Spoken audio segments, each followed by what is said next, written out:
ये हम लोग का जो इलेक्ट्रोस्टैटिक्स लेक्चर 3 है। और जैसा कि पहले भी कहा गया था कि ये जो पर्टिकुलर क्लासेस हो रहा है ये फाउंडेशन बैच के लिए है, जिसमें हम लोग क्लास 12th को थोड़ा कंपटीशन के साथ लिंक करके पढ़ा रहे हैं। पहले के 2 लेक्चर्स में हम लोग Coulomb's law, charges, properties of charges, Coulomb's law का वेक्टर फॉर्म सारा पढ़ चुके हैं। आज हम लोग जो करेंगे वो कूलम्ब्स लॉ के ऊपर बेसिक लेवल का न्यूमेरिकल्स है, जो कि बोर्ड्स में ज़्यादा कंसर्न है। वैसे बीच में एक वीडियो और अपलोड किया जाएगा। एक हाईलाइटेड क्वेश्चन है एस सी वर्मा का इलेक्ट्रिक फील्ड ऑफ पोटेंशियल में कूलम्ब्स लॉ के ऊपर। जिस तरह का जो क्वेश्चन है वो मेनली आईआईटी के लिए है, और उस क्वेश्चन का कंसर्न बोर्ड से या नेट से या आईआईटी जेई से, बोर्ड से या नेट से कोई खास कंसर्न नहीं है। इनफैक्ट जेई से भी नहीं है, मेनली वो आईआईटी के लिए है। लेकिन फिलहाल हम लोग पहले कुछ क्वेश्चंस जो एग्जैक्टली बोर्ड लेवल का है वो कर रहे हैं, और इसको हम 2 हिस्सों में बांट रहे हैं, लेक्चर 3 पार्ट 1 और लेक्चर 3 पार्ट 2।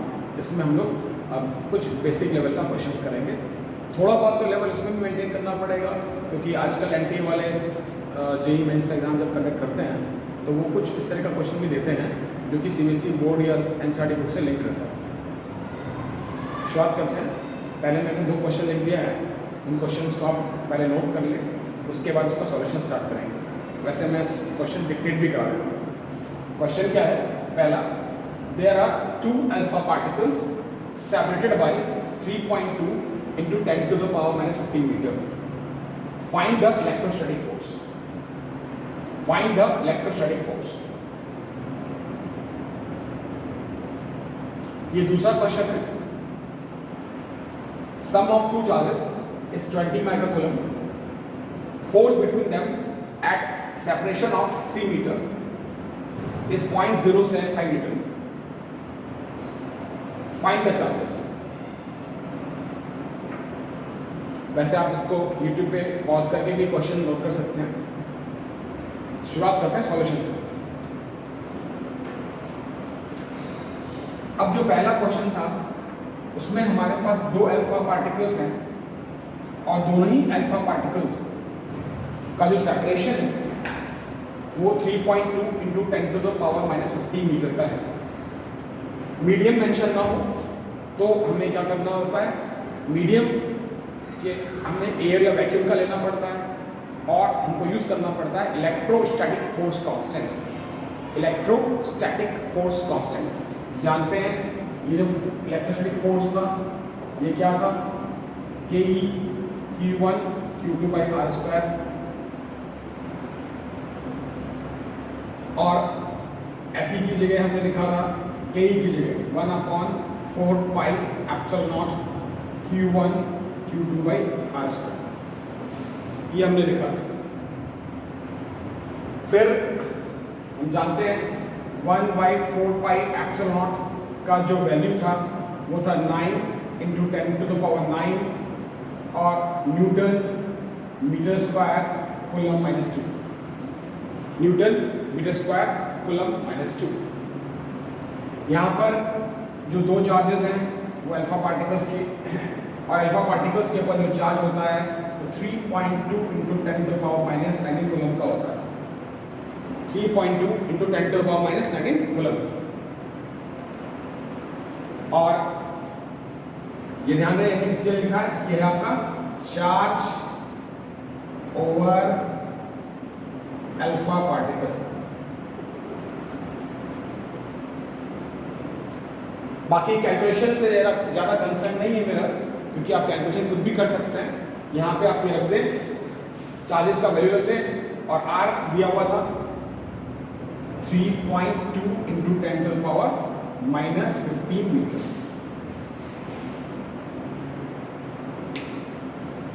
तो इस ढंग से आप पहला क्वेश्चन सॉल्व कर सकते हैं। ये बहुत बेसिक लेवल का है। आमतौर पे सीबीएसई बोर्ड या बिहार बोर्ड या स्टेट लेवल के बोर्ड एग्जाम्स में इस टाइप का क्वेश्चन आता है।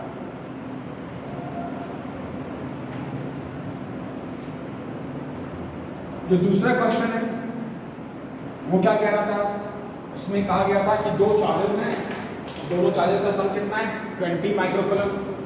तो हमने क्या किया, एक चार्ज को Q माइक्रोकूलम मान लिया। Let one of the charges be Q microcoulomb, other will be 20 minus Q microcoulomb. जानते हैं माइक्रोकूलम का मतलब 10 to the power -6 coulomb.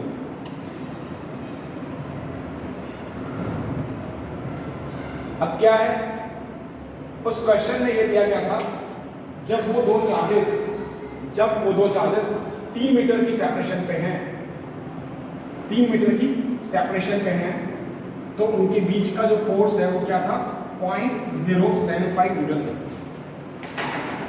And we were suppose to find out the charges. किस तरीके से, फिर से वही मीडियम मेंशन नहीं है तो एयर ही लेना पड़ेगा, Q1 Q2 by R square. फिर Fe की जगह क्या आया, 0.075, Ke की जगह पिछली बार भी यूज कर चुके हैं, कितना, 9 × 10 to the power 9। वैसे ये हमने पहले दिन भी पढ़ा था, सेकेंड डे कूलम्स लॉ में। अब ये 20 × 10 - Q और 2 बार 10 to the power -6, क्योंकि चार्जेस कौन सा, माइक्रोकूलम में है। डिस्टेंस हमारे पास 3 मीटर का दिया था, तो 3 का स्क्वायर। क्वेश्चन से डाटा दोबारा आप देख सकते हैं। चार्जेस एक 20 माना, दूसरा 20 - Q माइक्रोकूलम। Ke का वैल्यू पहले से पता है, यह रहना चाहिए, और R का वैल्यू दिया था 3 मीटर। अब इसको हम सॉल्व करते हैं, 0.075, 3 का स्क्वायर 9 से 9 कट गया, और 10 to the power 9, देखिए आप इसको 10 to the power -6, 10 to the power -12, तो यहाँ बचा 10 to the power -3, और यहाँ पे बचा 20 × 20 - Q। सॉरी, एक चार्ज में Q माना था, वेरी सॉरी, एक चार्ज में Q माना था, Q और 20 - Q। एक चार्ज Q माना तो दोनों का सम 20 था, तो Q × 20 - Q। अब यहाँ पे हम इसको ले सकते थे 75 × 10 to the power -3, मैं लिख भी दे रहा हूँ, और ये Q 20 - Q × 10 to the power -3, यह आया 75 20Q - Q square, Q square -20Q + 75 = 0।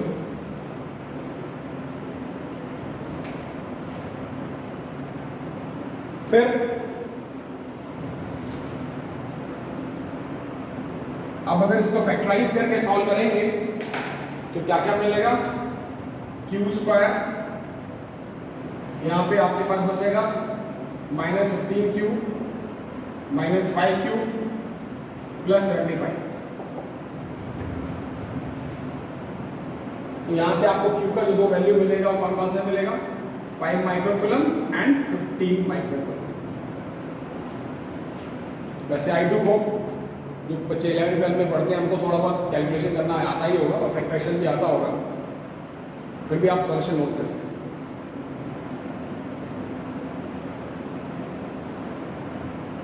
तो ये दो बेसिक क्वेश्चंस हैं पहले का। फिर आगे आपको दो बेसिक क्वेश्चंस और बताते हैं। अगला जो बेसिक क्वेश्चन है, अगला जो बेसिक क्वेश्चन है वो क्या है, there are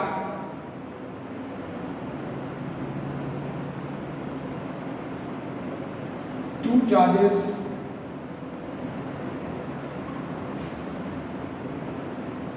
E and 4E with the separation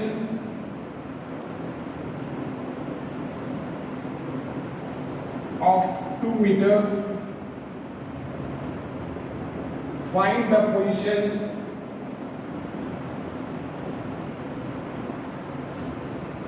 of the third charge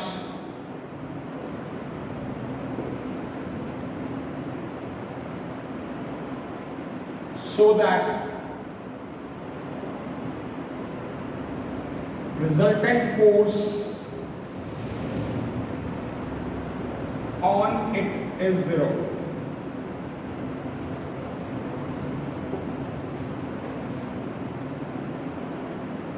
दो चार्जेस हैं E ऑफ OE, सेपरेशन कितने का है 2 मीटर का, पोजीशन चाहिए थर्ड चार्ज का सो दैट उसके ऊपर रिजल्टेंट फोर्स 0 आए। वैसे इसमें एक और क्वेश्चन है बनता है, वो अलग है लेकिन हम इसको इसमें लिंक कर दे रहे हैं, थोड़ा सा हमारा टाइम बचेगा लिखने का भी। क्या व्हाट इफ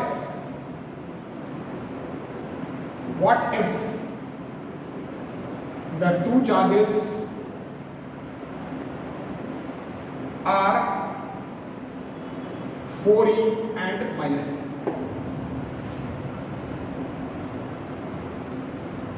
ये दोनों ही जो पार्ट्स हैं फर्क सिर्फ इतने का है कि here we have got like charges and here we have got unlike charges, that is the only difference, मात्र फर्क माइनस साइन का है, लेकिन असर उसके सॉल्यूशन में दिखेगा। अब किस तरीके से, पहले हम फर्स्ट पार्ट सॉल्व करते हैं।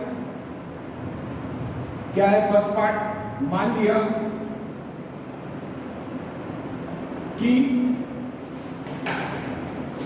दोनों चार्जेस का, जैसे एक चार्ज हमारे पास 4e है और एक दूसरा e है, सेपरेशन 2 मीटर का है, इस पे a बोलते हैं, यहां पे b बोलते हैं। Let the third charge, let the charge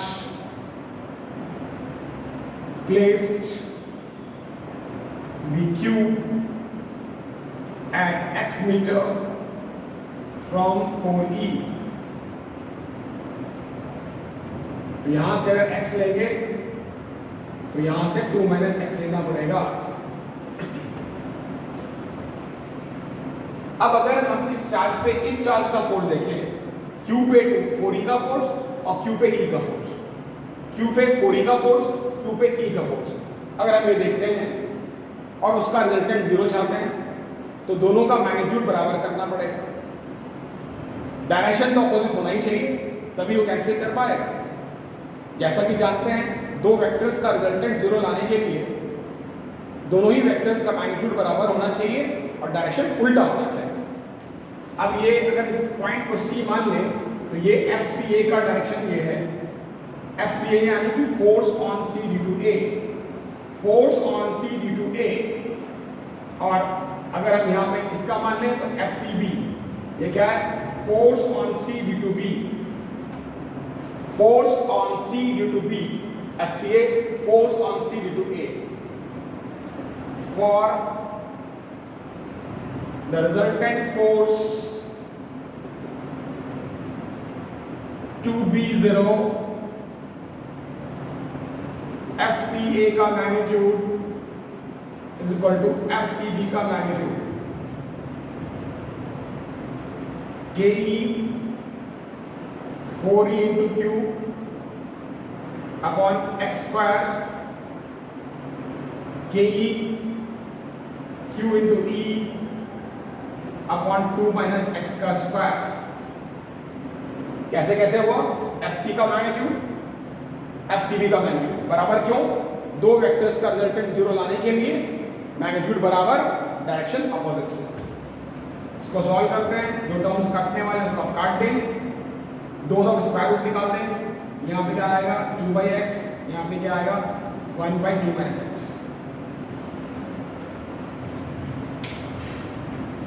अब इसको सॉल्व करके देखते हैं।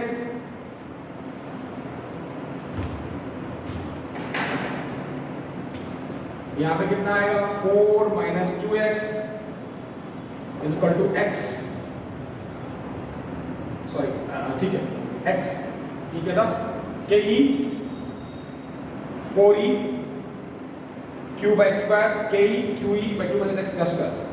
तो यहाँ पे 2/x 1/2 - x, तो 2 × 4 - 2x और ये x, तो यहां से आपको मिलेगा x 3x is equal to 4, x equals to 4/3 metre. ये कहां से लिया गया था? 4e से। तो क्या करना पड़ेगा? तीसरे चार्ज को x डिस्टेंस पे रखना है 4e से और 2 - x से इस पे, इसके ऊपर इसका जो फोर्स है, इसके ऊपर इसका जो फोर्स है, दोनों के मैग्नीट्यूड को बराबर कर दिया और उसके बाद हमने कैलकुलेट कर। बोर्ड लेवल पे जो मैक्सिमम लेवल है उसी टाइप का आता है, कभी कभार टिपिकल टाइप का भी आता है, बट वो टिपिकल क्वेश्चंस है वो ऑप्टिक्स के पार्ट से ज़्यादा होता है या फिर इलेक्ट्रोमैग्नेटिक इंडक्शन से ज़्यादा होता है।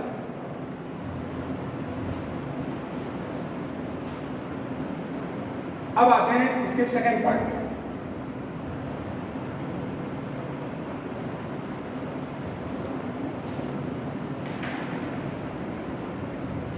क्या कहा गया सेकंड पार्ट में? अगर दो चार्जेस 4e और -e ले लें, अब इस केस में अगर हम थर्ड चार्ज q को c पे माने, क्या है? अगर चार्जेस 4e और -e ले लें और थर्ड चार्ज q को हम c पे माने, तब क्या होगा? अब यहां पे हम इसको लेते हैं, यानी कि दोनों के बीच का ही लेते हैं। अब इसके ऊपर इसका फोर्स इधर लगेगा Fc है और इसके ऊपर इसका फोर्स भी इधर ही लगेगा FCP।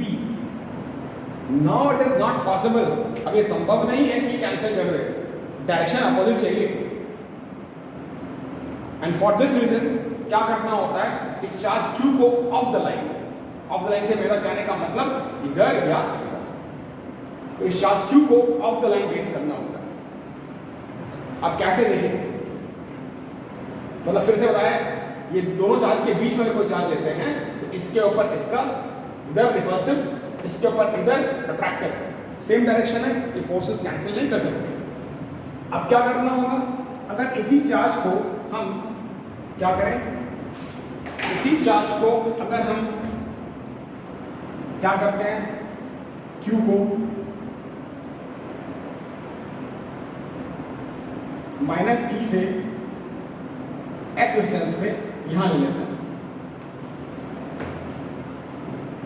अब देखिए यहां पर इस चार्ज के ऊपर इसका जो फोर्स है वो क्या है? FCB। इस चार्ज के ऊपर इसका जो फोर्स है वो क्या है? FCA। दोनों का मैग्नीट्यूड तो बराबर करना ही पड़ेगा, लेकिन now we can find that the direction between the two charges are two forces are direction of the two forces are opposite and hence they can cancel out। देख सकते हैं क्या दो इस चार्ज के ऊपर चाहे इसका फोर्स लगाएं और इसका लगाएं, दोनों का जो डायरेक्शन है वो अपोजिट है और वेक्टर लॉ ऑफ एडिशन के अकॉर्डिंग हम ऐसे केस में जब डायरेक्शन अपोजिट है तो रिजल्टेंट वेक्टर 0 आ सकता है। अब क्या करेंगे? फिर वही बात, for the resultant force on Q to be 0, क्या करेंगे? FCA is equal to FCB। यहां पे क्या आएगा? KE 4E into Q upon ये पूरा कितना था? 2 था, तो यहां क्या आ जाएगा? 2 प्लस x का स्क्वायर। KE और क्या आएगा? QE अपॉन x का स्क्वायर। दो स्क्वायर रूट निकाल दें, 2/2 प्लस x, यहां पे 1/x।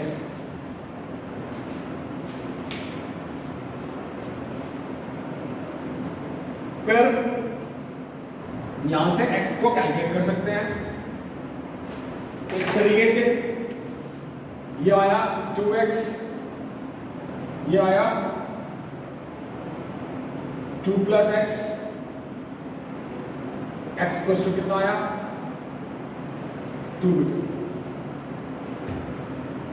एक का फोर्स ये, दूसरे का फोर्स ये, दोनों का मैग्नीट्यूड बराबर, स्क्वायर रूट निकाला 4 का 2, 2 प्लस स्क्वायर का 2 प्लस x, 1/x, और यहाँ पे हमने इसको सॉल्व कर लिया 2x और 2 प्लस x, ये रहा, इधर ये गया x इक्वल्स टू 2 मीटर। ये कहाँ से लिया था? From minus.